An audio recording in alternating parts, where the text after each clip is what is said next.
कर्मण्येवाधिकारस्ते मां फलेषु कदाचन। श्री रामकृष्ण कहते हैं कर्म निष्काम करना चाहिए। ईश्वर चंद्र विद्यासागर जो कर्म करता है वे अच्छे हैं, वह निष्काम कर्म करने की चेष्टा करता है। मणि कहते हैं जी हां। अच्छा, जहां कर्म है वहां क्या ईश्वर मिलते हैं?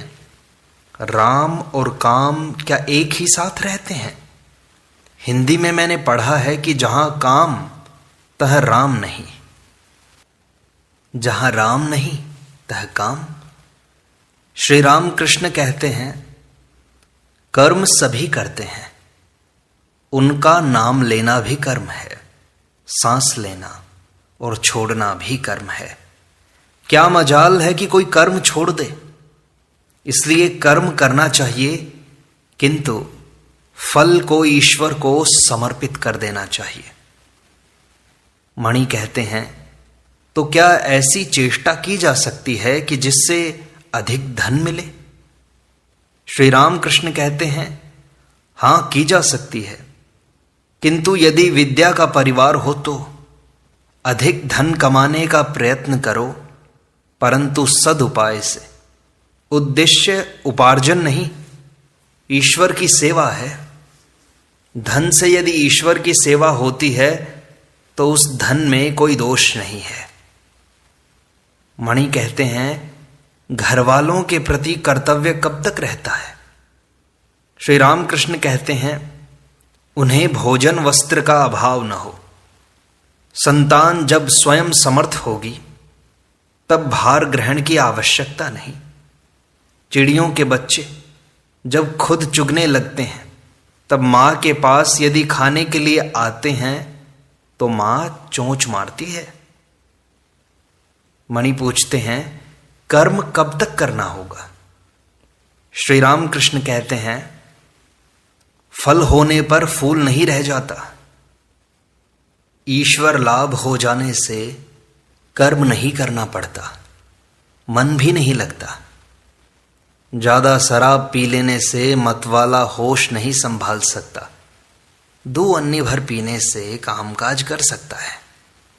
ईश्वर की ओर जितना ही बढ़ोगे उतना ही वे कर्म घटाते रहेंगे। डरो मत। गृहस्थ की बहू के जब लड़का होने वाला होता है तब उसकी सास धीरे धीरे काम घटाती जाती है। 10वें महीने में काम छूने तक नहीं देती। लड़का होने पर वह उसी को लिए रहती है। जो कुछ कर्म है जहां वे समाप्त हो गए कि चिंता दूर हो गई। गृहिणी घर का सारा कामकाज समाप्त करके जब कहीं बाहर निकलती है तब जल्दी नहीं लौटती, बुलाने पर भी नहीं आती। मणि पूछते हैं अच्छा, ईश्वर लाभ के क्या मायने हैं? ईश्वर दर्शन किसे कहते हैं और किस तरह के होते हैं? श्री राम कृष्ण कहते हैं वैष्णव कहते हैं कि ईश्वर मार्ग के पथिक 4 प्रकार के होते हैं, प्रवर्तक, साधक, सिद्ध और सिद्धों में सिद्ध। जो पहले ही पहल मार्ग पर आया है वह प्रवर्तक है। जो भजन पूजन जप ध्यान नाम गुण कीर्तन आदि करता है वह साधक है। जिसे ईश्वर के अस्तित्व का अनुभव मात्र हुआ है वह सिद्ध है। उसकी वेदांत में एक उपमा है, वह यह कि अंधेरे घर में बाबूजी सो रहे हैं, कोई टटोलकर उन्हें खोज रहा है। कोच पर हाथ जाता है तो वह मन ही मन कह उठता है यह नहीं है। झरोखा छू जाता है तो भी कह उठता है यह नहीं है। दरवाजे में हाथ लगता है तो यह भी नहीं है। नेति नेति नेति। अंत में जब बाबूजी की देह पर हाथ लगा तो कहा यह बाबूजी हैं, अर्थात अस्थि का बोध हुआ। बाबूजी को प्राप्त तो किया किंतु भली भांति जान पहचान नहीं हुई। एक दर्जे के और लोग हैं जो सिद्धों में सिद्ध कहलाते हैं। बाबूजी के साथ यदि विशेष वार्तालाप हो तो वह एक और ही अवस्था है। यदि ईश्वर के साथ प्रेम भक्ति द्वारा विशेष परिचय हो जाए तो दूसरी ही अवस्था हो जाती है। जो सिद्ध है उसने ईश्वर को पाया तो है, किंतु जो सिद्धों में सिद्ध है उसका ईश्वर के साथ विशेष परिचय हो गया है। परंतु उनको प्राप्त करने की इच्छा हो तो एक न एक भाव का सहारा तो लेना पड़ता है, जैसे शांत, दास्य, सख्य, वात्सल्य या मधुर भाव। शांत भाव ऋषियों का था, उनमें भोग की कोई वासना न थी, ईश्वर निष्ठा थी, जैसी पति पर स्त्री की होती है। वह यह समझती है कि मेरे पति कंदर्प हैं। दास्य भाव जैसे हनुमान जी का था, राम काज करते समय सिंह तुल्य। स्त्रियों का भी दास्य भाव होता है, पति की हृदय खोलकर सेवा करती हैं। माता में भी यह भाव कुछ कुछ रहता है, यशोदा में था। सख्य भाव, मित्र भाव, आओ पास बैठो। सुदामा आदि श्री कृष्ण को कभी झूठे फल खिलाते थे, कभी कंधे पर चढ़ते थे। वात्सल्य भाव जैसे यशोदा का। स्त्रियों में भी कुछ कुछ होता है, स्वामी को खिलाते समय मानो जी काढ़ कर रख देती हैं। लड़का जब भरपेट भोजन कर लेता है तभी मां को संतोष होता है। यशोदा कृष्ण को खिलाने के लिए मक्खन हाथ में लिए घूमती फिरती थी। मधुर भाव जैसे श्री राधिका का। स्त्रियों का भी मधुर भाव है। इस भाव में शांत, दास्य, सख्य, वात्सल्य सब भाव हैं। मणि पूछते हैं, क्या ईश्वर के दर्शन इन्हीं नेत्रों से होते हैं? श्री रामकृष्ण कहते हैं, चर्म चक्षु से उन्हें कोई नहीं देख सकता। साधना करते करते शरीर प्रेम का हो जाता है, आंखें प्रेम की, कान प्रेम के। उन्हीं आंखों से वे दिखाई पड़ते हैं, उन्हीं कानों से उनकी वाणी सुन पड़ती है, और प्रेम का लिंग और योनि भी होती है। यह सुनकर मणि खिलखिलाकर हंस पड़े। श्री रामकृष्ण जरा भी नाराज न होकर फिर कहने लगे, इस प्रेम के शरीर में आत्मा के साथ रमण होता है। मणि फिर गंभीर हो गए। श्री रामकृष्ण कहते हैं, ईश्वर को बिना खूब प्यार किए दर्शन नहीं होते। खूब प्यार करने से चारों ओर ईश्वर ही ईश्वर दिखाई देते हैं। जिसे पीलिया हो जाता है उसे चारों ओर पीला ही पीला दिखाई पड़ता है। तब मैं वही हूं यह बोध भी हो जाता है। मतवाले का नशा जब खूब चढ़ जाता है तब वह कहता है, मैं ही काली हूं। गोपियां प्रेमोन्मत्त होकर कहने लगी, मैं ही कृष्ण हूं।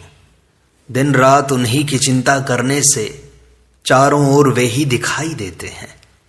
जैसे थोड़ी देर दीप शिखा की ओर ताकते रहो तो फिर चारों ओर सब कुछ शिखामय ही दिखाई देता है।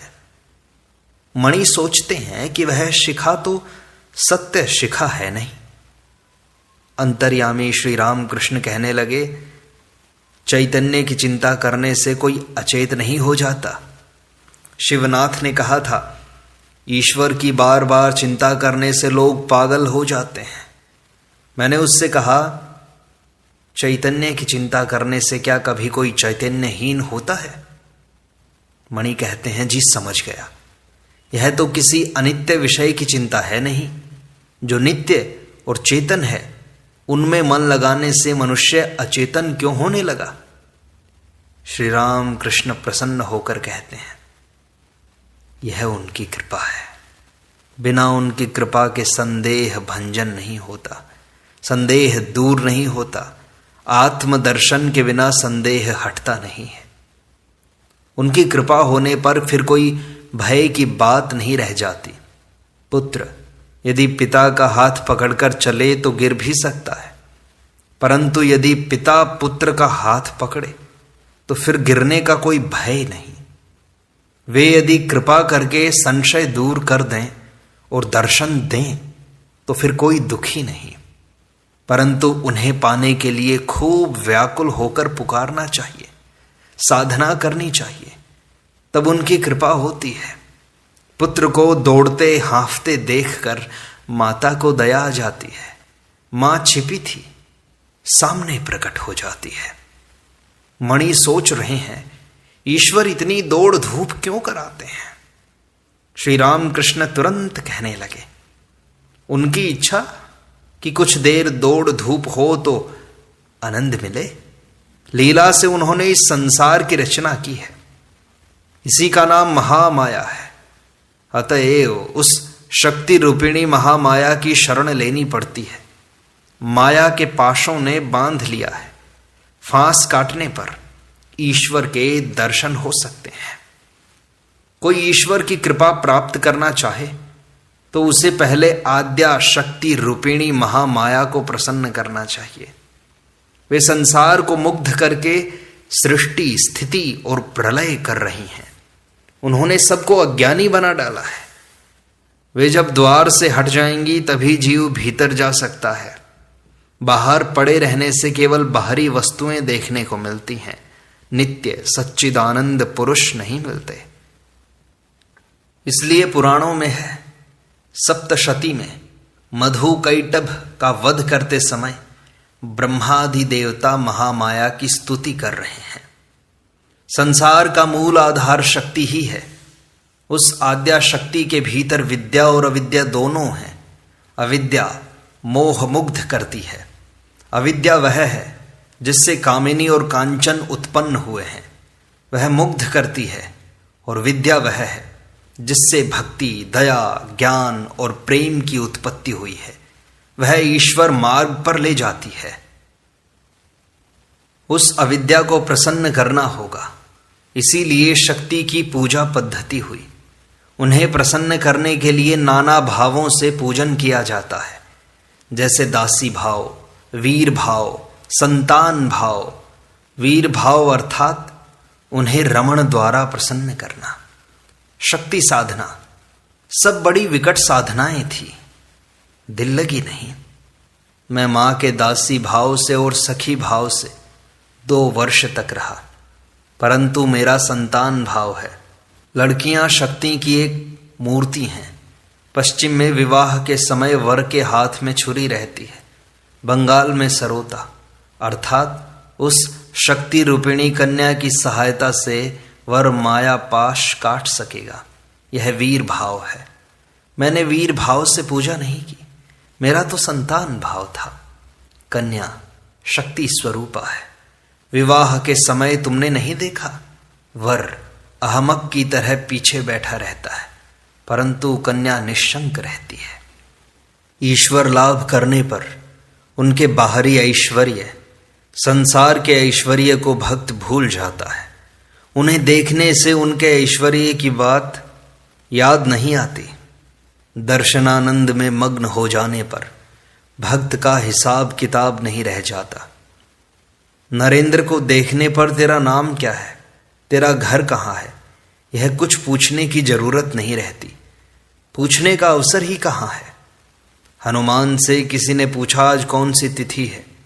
हनुमान ने कहा, भाई मैं दिन, तिथि, नक्षत्र कुछ नहीं जानता, मैं केवल श्री राम का स्मरण किया करता हूं। अब परिच्छेद 10 का आरंभ करते हैं। दक्षिणेश्वर में अंतरंग भक्तों के साथ श्री राम कृष्ण की प्रथम प्रेमोन्माद अवस्था। आज श्री राम कृष्ण बड़े आनंद में हैं। दक्षिणेश्वर काली मंदिर में नरेंद्र आए हैं और भी कुछ अंतरंग भक्त हैं। नरेंद्र ने यहां आकर स्नान किया, प्रसाद पाया।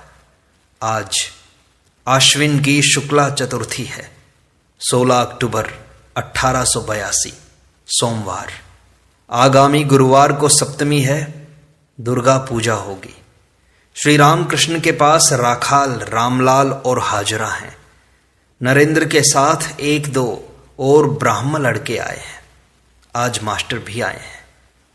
नरेंद्र ने श्री राम कृष्ण के पास ही भोजन किया।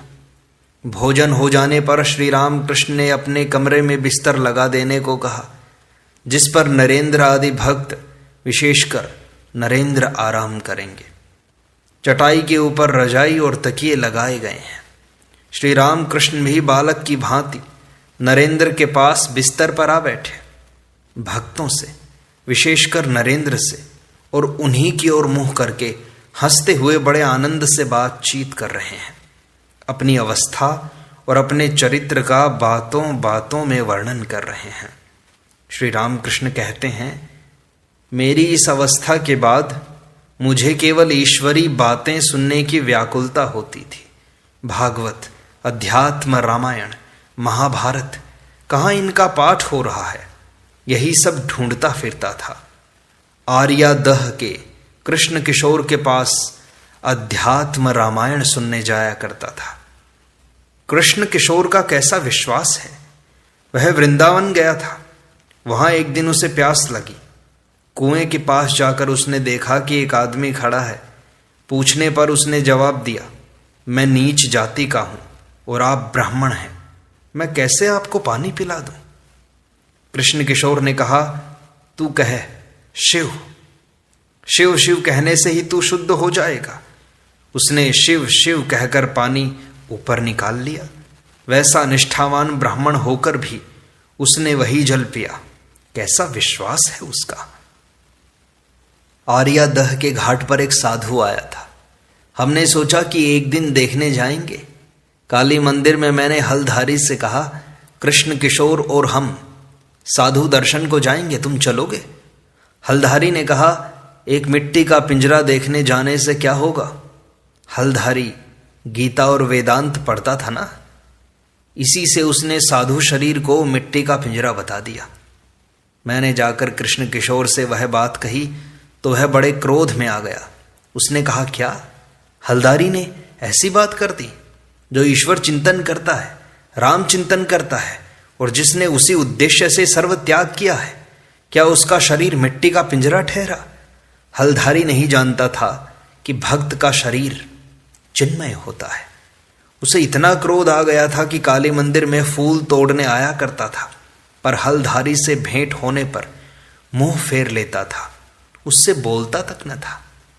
उसने मुझसे कहा था कि तुमने जनेऊ क्यों फेंक दिया। जब मेरी यह अवस्था हुई तब आश्विन की आंधी की तरह एक भाव आकर वह सब कुछ न जाने कहाँ उड़ा ले गया। कुछ पता ही नहीं चला। पहले की एक निशानी भी नहीं रही, होश नहीं था। जब कपड़ा ही खिसक जाता था तो जनेऊ कैसे रहे। मैंने कहा, एक बार तुम्हें भी उन्माद हो जाए तो फिर तुम समझोगे। फिर हुआ भी वैसा। उसे उन्माद हो गया। तब वह केवल ओम ओम कहा करता और एक कोठरी में चुपचाप बैठा रहता था। यह समझकर कि वह पागल हो गया है, लोगों ने वैद्य बुलाया। नाटागढ़ का राम कविराज आया। कृष्ण किशोर ने उससे कहा, मेरी बीमारी तो अच्छी कर दो, पर देखो मेरे ओंकार को मत छुड़वाना। एक दिन मैंने जाकर देखा कि वह बैठा सोच रहा है। पूछा कि क्या हुआ। उसने कहा, टैक्स वाले आए थे, इसीलिए सोच में पड़ा हूं। उन्होंने कहा है रुपया न देने से घर का माल बेच देंगे। मैंने कहा, तो सोचकर क्या होगा। अगर सब उठा ले जाएं तो ले जाने दो, अगर बांधकर ही ले जाएं तो तुम्हें थोड़ी ही ले जा सकेंगे। तुम तो ख यानी आकाश हो। कृष्ण किशोर कहा करता था कि मैं आकाशवत हूं।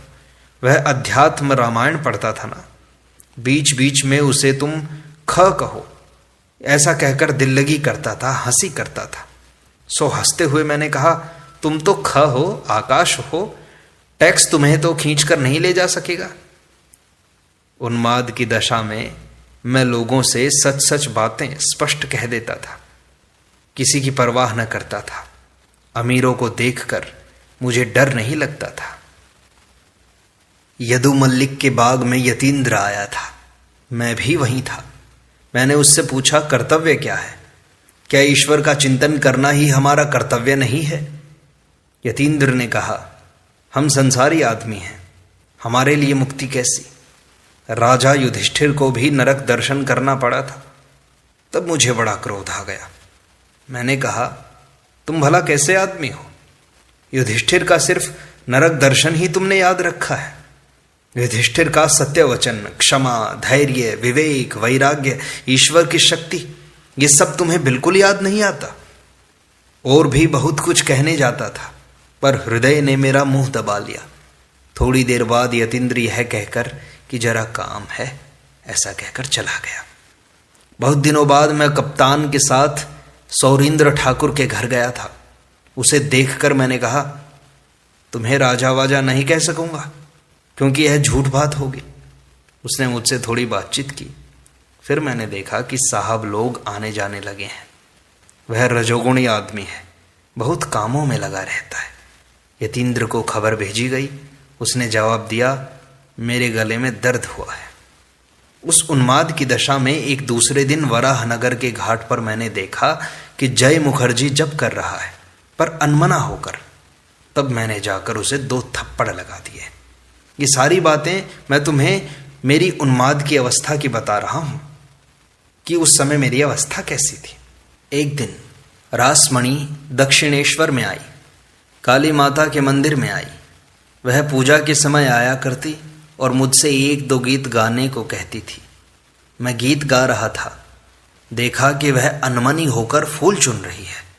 बस 2 थप्पड़ जमा दिए।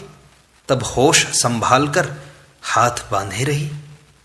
हलधारी से मैंने कहा, भैया यह कैसा स्वभाव हो गया, क्या उपाय करूं? फिर मां को पुकारते पुकारते वह स्वभाव दूर हो गया। उन्माद की अवस्था छंट गई। इस प्रकार सत्संग का यह भाग यहीं संपूर्णता को प्राप्त होता है। शेष अगले अंक में।